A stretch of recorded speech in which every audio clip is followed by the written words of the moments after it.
Varicose veins కి సరైన చికిత్స కోసం సంప్రదించండి ఎవిస్ హాస్పిటల్.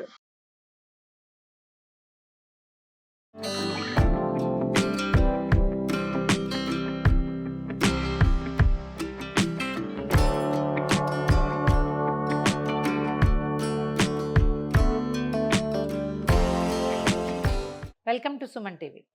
సింపుల్ సేమియా ఉప్మా చేసుకుందామండి. సేమియా ఉప్మా ఏం కష్టం లేదు, చాలా ఈజీ, సింపుల్, 5 నిమిషాల్లో అయిపోతుంది. అయితే దీన్ని ఏం చేయొచ్చు, మనము కూర ముక్కలు ఏమైనా వేసుకుని కొంచెం రిచ్గా చేసుకోవచ్చు. రిచ్గా ఉండే సేమియా ఉప్మా చేసుకుందాం. అండ్ అది పొడి పొడిలాడుతూ ఉండాలి, మృదువుగా కూడా ఉండాలి. రెండు ఉండాలంటే ఏం చేయాలంటే, ముందు మనం ఎంత సేమియా తీసుకుంటున్నామో దానికి కనీసం 4 గింతల నీళ్లు మరగబెట్టుకోవాలి. నీళ్లు మరిగించి ఇందులో కొద్దిగా ఉప్పు, కొంచెం వేసుకోవచ్చు, మరి కాస్త 1 స్పూను నూనె వేద్దాం, సేమియా అంటుకోకుండా ఉండడానికి. మనం ఈ తరహాలో సేమియాను ఉడికించుకుంటే దీంతో మనము సేమియా పెరుగన్నం అంటే మన దద్దోజనం లాంటిది అలాంటిది చేసుకోవచ్చు, సేమియా పులిహార చేసుకోవచ్చు, సేమియా పులావ్ కూడా చేసుకోవచ్చు. ఉప్మాకి ఎంత బాగుంటుందో, చాలా రుచిగా ఉంటుంది, మృదువుగా వస్తుంది. మనము తిరగమాతలో వేసేసి దాంట్లో వేయించి నీళ్ళు పోసుకుని నీళ్ళు మరగబెట్టుకుని పోసుకోవచ్చు. అదొక మెథడ్ మన ఛానల్లో ఉంది, చూడండి. అది కూడా అదో రకం, ఇది రెండో రకం. నీళ్ళు మరిగిపోయినాయి, ఈ మరిగిన నీళ్ళల్లో సేమియా పోసేద్దాం. ఒక 2-3 నిమిషాలు ఈ వేడి నీళ్ళల్లో సేమియాని ఉడకనిచ్చి తర్వాత చల్లార్చి చేసుకోవాలన్నమాట. దీన్ని చల్లార్చి ఆరబెట్టి పక్కన పెట్టుకుంటే మనం 1 గంట తర్వాత కూడా ఉప్మా చేసుకోవచ్చు. జస్ట్ చన్నీళ్ళు పోసి చల్లారి పెట్టేసి పళ్ళల్లో విడివిడిగా తీసి పెట్టామనుకోండి, రెడీగా ఉంటుంది. సేమియా ఒక 2-3 నిమిషాల పాటు ఈ మరుగు నీళ్ళల్లో ఉడకనిద్దాం. మనం సేమియా ఉప్మా, సేమియాతో ఏదైనా చేయాలంటే ముందు ఒక పెద్ద గిన్నెతో నీళ్ళు పెట్టేసుకుంటే ఇది రెడీ అయిపోతే తర్వాత మిగిలిన పని చేసుకోవచ్చు. సేమియా చూడండి ఉడికిపోయింది, చాలు. ఇలా నలిగితే ఉడికిపోయినట్టు, ఇంతకంటే అక్కర్లేదు. స్టవ్ ఆపేసి దీన్ని వడపోసేయండి. ఇలాంటిది ఏదైనా ఉంటుంది మన దగ్గర, ఎలా అంటే ఈ చిల్లుల పళ్ళాలు అలాంటివి ఉంటాయి చూడండి, దేంట్లోనా పోసేయండి. పోసేసి ఇమీడియట్గా ఏం చేయాలంటే చన్నీళ్ళు పోసేసి దీన్ని చల్లారబెట్టేసేయాలి. ట్యాప్ వాటర్ మంచి ఫ్లో ఉంటే దాంట్లో కూడా పోసేయచ్చు. ఇమీడియట్గా దీన్ని చల్లారబెట్టేసేయాలి. చల్లారిపోతే ఎంత మటుకు ఉడికిందో అక్కడ ఆగిపోతుంది, ఇంకా ఫర్దర్గా వేడికి మెత్తగా అయిపోకుండా అనమాట. ఇంకా కొన్ని నీళ్ళు పోస్తే ఇది చల్లారిపోతుంది. ఇప్పుడు దీన్ని చన్నీళ్ళలోంచి తీసేసి ఒక పళ్ళెంలో విశాలంగా పోసి నీళ్ళు మొత్తం ఓడిపోనివ్వాలి. తీయటం, ఒక ప్లేట్లో చల్లారబెట్టేసుకోవటం. ఆరబెట్టేస్తే తడికి శుద్ధగా అయిపోకుండా ఉంటుంది.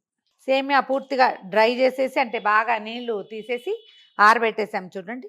ఇప్పుడు ఇంకా 1కి 2 బాయలా 3 బాయలా ఒకటే పోయాలా, వేడి నీళ్ళు కాచుకోవాలా, ఈ బాధ ఏం లేదు. తిరగమాత పెట్టుకోవటం, ఇది ఎత్తి దాంట్లో కలిపేయటమే. సో మన ఉప్మాని కొంచెం రిచ్గా చేసుకోవటం కోసం ఏవో 2-3 కూరలండి, ఏవి కుదిరితే అవి. నేను ఆలు, క్యారెట్, తర్వాత ఒక ఉల్లిపాయ పెట్టాము, ఒక బీన్స్ ఉన్నాయి, గ్రీన్ పీస్ ఉంటే అవి వేసుకోవచ్చు. తర్వాత ఏమో మన బఠానీలు లాంటివి ఏమైనా నానబెట్టినవి ఉంటే అవి, పెసలు లాంటివి మొలకెత్తిన ఉంటే అవి కూడా వేసుకోవచ్చు. ఏవి కుదిరితే అవి వేసుకోండి, ఏవి ఉంటే అవి. కొంచెం ఏదైనా రిచ్గా చేస్తే ఒట్టి సేమియా మైదా పిండి తిన్న ఫీలింగ్ కాకుండా కొంచెం రిచ్గా హెవీగా ఉంటుంది. రకరకాల కూరలు యాడ్ చేసుకుంటే సరిపోతుంది. దీనికి చాలా నూనె ఏం పట్టదండి, ఒక 2 స్పూన్లు చాలు. ఈ తిరగమాత కూర ముక్కలు మగ్గడానికే కావాలి మనకి. నూనె వేసిన కొందికి సేమియా ఆయిలీగా అయిపోతుంది. ఒక పెద్ద స్పూను లేదా 2 టేబుల్ స్పూన్లు అనుకోండి పల్లీలు వేద్దాం. పల్లీల మీద పొట్టు ఇష్టం లేని వాళ్ళు వేయించి పొట్టు తీసేసుకోండి. ఈ కాస్త ఉప్పాకు అంత పెద్ద అభ్యంతరం ఏమి ఉండదు అనుకుంటే ఇలాగే వేసేసుకోవచ్చు. తర్వాత 1 స్పూను ఆవాలు పేలుతున్నాయి. 1 స్పూను శనగపప్పు, 1 స్పూను మినపప్పు.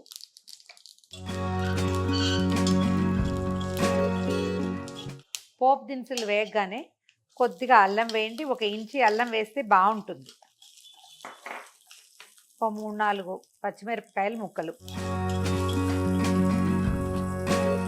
కొద్దిగా కడిగి పెట్టుకున్న కరివేపాకు, ఉల్లిపాయలు పూర్తిగా మీ చాయిస్ అండి, వద్దనుకుంటే మానేయండి. పెద్దవాళ్ళు ఉల్లిపాయలు తినంటే మానేసేయచ్చు. చిన్న ఉల్లిపాయ వేసాను అంతే. ఆలు హాఫ్ ఆలునే, ఎక్కువ లేదు, చిన్నది ఒక కప్పు ఆలు ముక్కలు అనుకోండి, చిన్న కప్పు. దాంతో అదే చిన్న కప్ తోటి క్యారెట్ ముక్కలు. తర్వాత గ్రీన్ పీస్ అయితే ఇప్పుడు పెద్దగా ఇంకా దొరకట్లేదండి. మన ఇది వేస్తున్నాను, బీన్స్ ముక్కలు వేస్తున్నాను. బఠానీలు ఫ్రిడ్జ్లో ఉంచుకునే అలవాటు ఉన్న వాళ్ళు నానబెట్టి వేసుకోవచ్చు, బాగుంటాయి అవి కూడా. ఈ ముక్కలకి సరిపడా ఉప్పు చల్లి మూత పెట్టేస్తే ఇవి మనకి కాస్త మగ్గిపోయాక మొత్తం, అంటే అది పూర్తిగా ఉడికిన తర్వాతే ఉప్మా, ఇంకా పెద్ద ఉడికేదేం లేదు, ఆల్రెడీ సేమియా ఉడికించాం కదా. ఈ ముక్క మొత్తం ఉడికిపోయి చక్కగా ట్రాన్స్లూసెంట్గా అయిపోయాక అప్పుడు కలిపేసుకోవాలి. చక్కగా ముక్కలన్నీ మగ్గిపోయినాయండి. ఇప్పుడు ఏం చేద్దామంటే ఈ సేమియాకి సరిపడా కూడా ఉప్పు వేసేద్దాం. ఇందాక కొంచెమే వేసాం కదా, దాని మీద వేస్తే మనం కలపలేకపోతాం, అందుకని ఇక్కడ వేసుకుంటేనే నయం. వేసేసి ఇప్పుడు ఈ సేమియాని ఇందులోకి ట్రాన్స్ఫర్ చేసేది.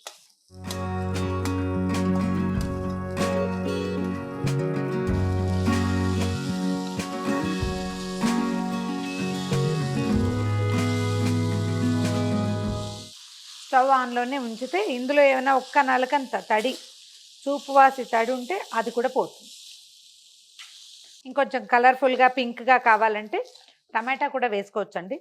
పైన సన్నటి టమాటా ముక్కలు వేసినా కూడా మగ్గిపోతుంది, బాగుంటుంది. నాకంత టమాటో చాయిస్ లేదు ఉప్మాల్లోకి, ఎర్రగా కనపడక్కర్లేదు అనమాట. ఈ పోపు దినుసులు కనపడితే బాగుంటుంది, మన చాయిస్ ప్రకారం చేసుకోవటమే. దీంట్లో ఏం చేద్దామంటే స్టవ్ ఆపేస్తున్నాను, ఒక నిమ్మకాయ పిండిద్దాము. నిమ్మకాయ లెమన్ చాయిస్ లేకపోతే జలుబులు చేసేవాళ్ళు మానేయచ్చు, వేస్తే బాగుంటుంది.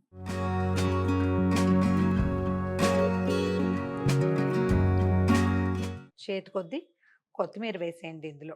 ఇది ఇంకా వేడిగానే ఉంది కాబట్టి ఈ వేడికి కొత్తిమీర కూడా సెట్ అయిపోతుంది. ఇదిగోండి మన సేమియా upma, simple and easy and tasty method.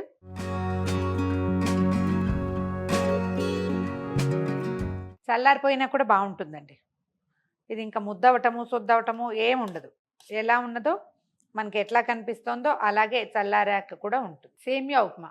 ఈ వీడియో కనుక మీకు నచ్చినట్లయితే లైక్ చేయండి, షేర్ చేయండి. మరిన్ని ఇంట్రెస్టింగ్ వీడియోల కోసం సుమన్ టీవీకి సబ్స్క్రైబ్ చేసుకోండి.